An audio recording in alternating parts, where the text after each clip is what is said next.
Buenas noches, bienvenidos.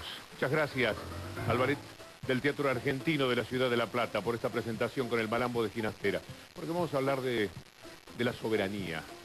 Estamos hoy descansando, mañana también vamos a descansar y venimos de un feriado que antes no existía como tal.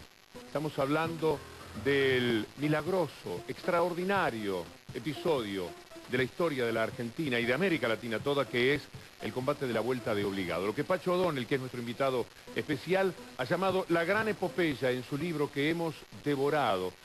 Para darnos cuenta, además, y se verá en el transcurso del programa, cómo todavía estamos hablando de lo mismo y peleando contra lo mismo. Como aún hay voces profundamente de la Argentina o de nuestra América, que sin embargo están siempre peleando por los de afuera, facilitando el camino.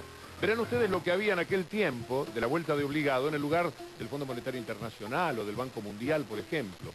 Pero por lo menos, en aquellas épocas, tenían la dignidad de venir con sus barcos y sus cañones a matar o morir por aquello que querían conseguir, que era, por cierto, siempre la historia económica que ellos querían más auspiciosa todavía para sus países.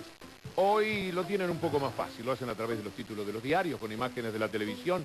Globalizaron todo sin tanto sacrificio como implicaba venirse desde Francia, desde Inglaterra, colocar sus barcos en la boca del Río de la Plata, detrás los bancos mercantes que venían a hacer negocios y enfrentar a aquellos gauchos increíbles.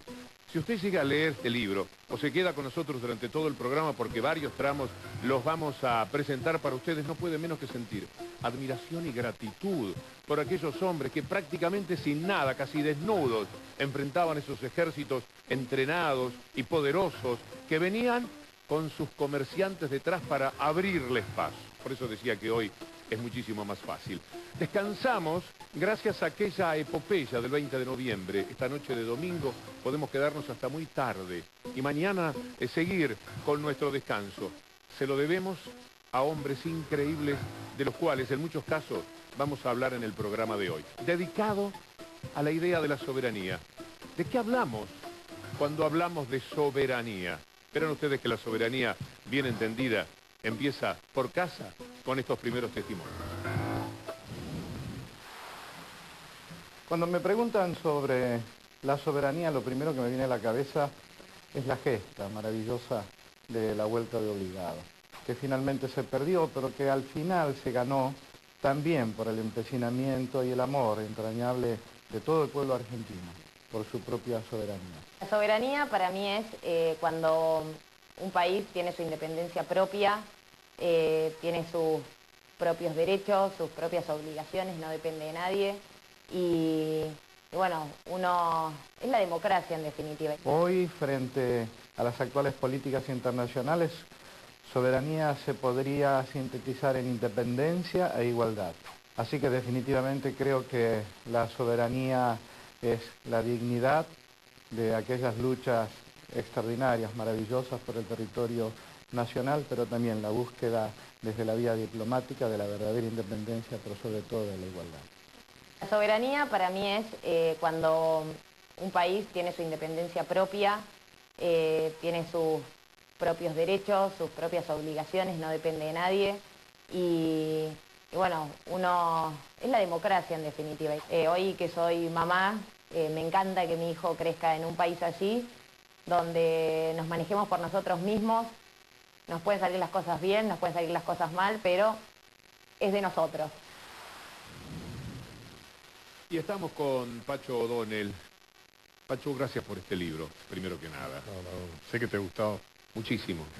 Muchas gracias. Es que lo que contás ahí es una novela. Realmente para mí es un tema fundamental de la historia. Siempre me ha producido una enorme indignación el hecho de que se ha tratado de ocultar. No sé cómo haber tratado de ocultar el cruce de los Andes. ¿Y por qué se intentó ocultar, no ya el cruce de los Andes, que se ganó después un derecho muy fuerte? Porque hubo que esperar hasta ahora para saber un poco más de la Vuelta de Obligado. Porque los que escribieron la historia, los unitarios vencedores, estuvieron a favor de la invasión. Ayudaron a estrategizarla, le dieron el pretexto, porque vos sabes perfectamente que los imperios supuestamente invaden por motivos humanitarios. Entonces el pretexto de los ingleses y los franceses cuando invadieron fue que venían a apoyar a una facción que estaba en lucha con una tiranía sangrienta.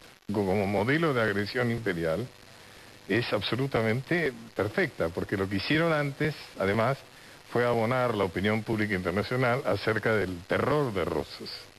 O sea, inclusive ahí está Riverendarte escribiendo la tabla de sangre, donde decía, por ejemplo, que Manuelita, la hija de Rosas, a las visitas le servía orejas saladas de los adversarios de su padre. O sea, que Rosas había ido a insultar a su padre en el lecho moribundo. O sea, que Manuelita y Rosas cometían incesto. O sea, ya no sabían más que inventar. Muchos de los grandes próceres nuestros, con tal de sacar, es decir, sacar a Rosas, no, recuperar el poder de Buenos Aires para la oligarquía librecambista porteña, de la cual habían sido desalojados por Rosas, que acaudillaba la chusma, ¿no es cierto?, a los sectores populares. Ahora veremos en la charla con Pacho y en el recorrido de este programa que había uno, y con ese alcanzaba, para, de alguna manera, combatir en forma muy pareja a tantos nombres prestigiosos de la historia que tenían esa posición, y estoy pensando en José de San Martín.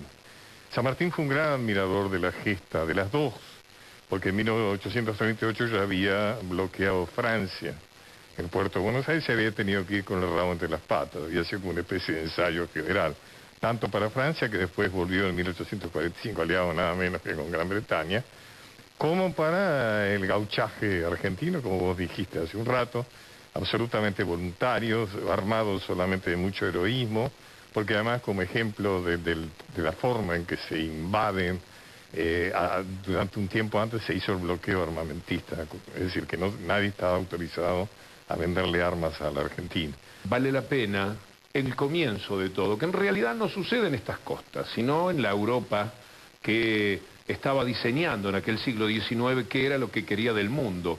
El tema pasaba por, lo señala muy bien el libro, la libre navegabilidad de los ríos. En eso estaba. El libre comercio supone naciones que comercian libremente en igualdad de condiciones. Sin embargo, la revolución industrial permitía a las potencias como Inglaterra fabricar más mercancías y a menor costo que las que podían realizar las manufacturas de las Provincias Unidas del Río de la Plata. Por ejemplo, supongamos que las fábricas británicas producían 1000 botas a un costo de 5 pesos cada una, mientras que una manufactura de esta zona en el mismo tiempo fabricaba 100 botas a 10 pesos cada una. Puestas en el mercado gracias al libre comercio, las botas inglesas desplazarían a las autóctonas produciendo el quiebre de las manufacturas. En 1845, 95 naves mercantes inglesas y francesas viajaban llenas de ponchos para los gauchos, ropas y utensilios para las familias patricias. Rosas conocía esta realidad, por eso había aumentado los aranceles de importación para los productos extranjeros. Y además, no permitía la libre navegación de los ríos. Esto a los europeos no les gustó, y por eso mandaron 22 barcos de guerra custodiando a los mercantes.